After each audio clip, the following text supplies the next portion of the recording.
everyone, welcome to my channel. আজকে আমরা শিখব কিভাবে অনেক বড় একটা স্প্রেডশিট আমরা প্রপারলি প্রিন্ট করতে।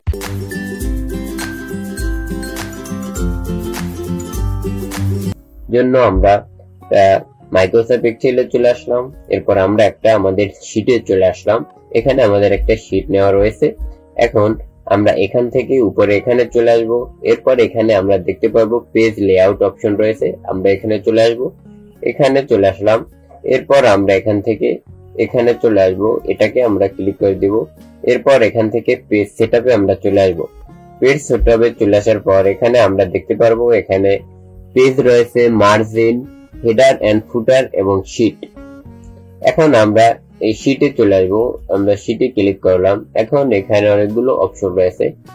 এখানে print area, print title, row to repeat at top, column or repeat at left. আমরা এখানে চলে আসলাম। এখানে চলে আসার পর আমরা তাকে পেস্ট করে নিলাম। এরপরে আমরা এখানে কলাম টু রিপিয়ার এট লেফট এখানে চলে আসবো। এখানে চলে আসার পর আমরা এটাকে সিলেক্ট করে নিব।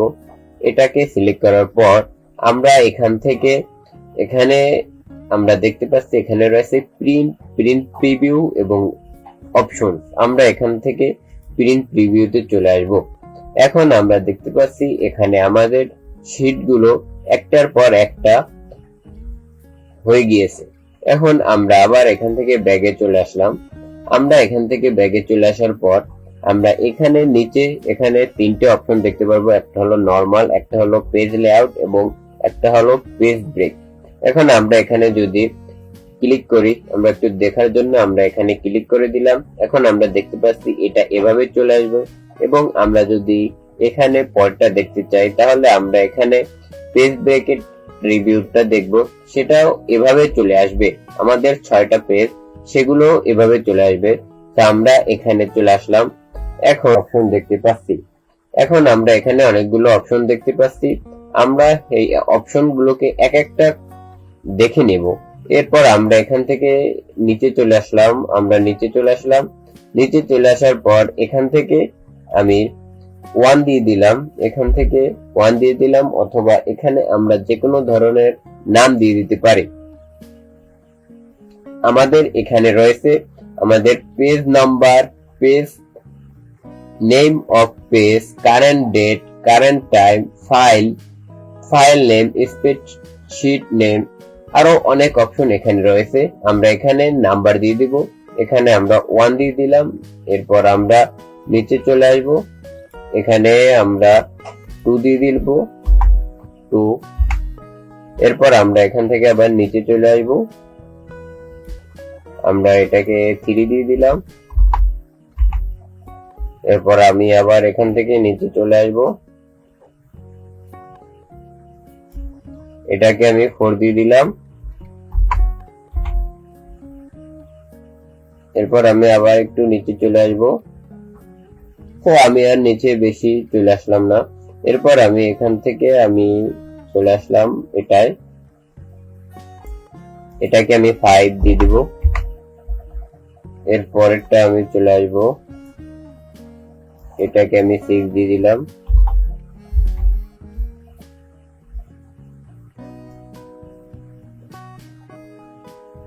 তো আমাদের মোটামুটি কাজটা শেষ।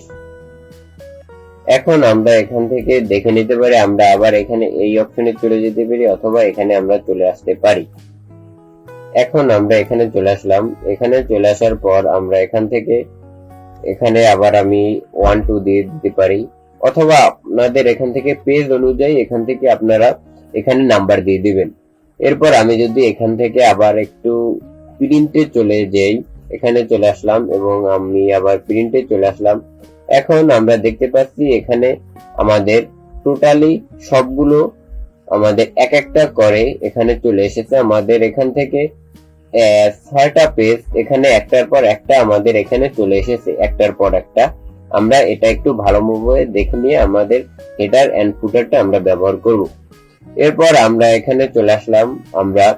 এরপর আমরা এখান থেকে যদি আমরা এখান থেকে ভিউতে চলে আসি, তাহলে আমরা এখানে চলে আসলাম। আমরা ভিউতে চলে আসলাম।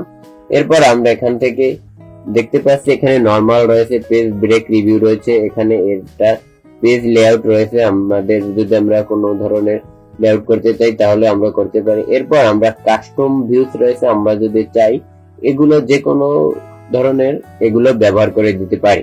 এরপর আমাদের এখানে আরো অনেক ধরনের অপশন রয়েছে, রুলার, গাইডলাইন, ফর্মুলা ভার এবং অনেকগুলো অপশন এখানে রয়েছে।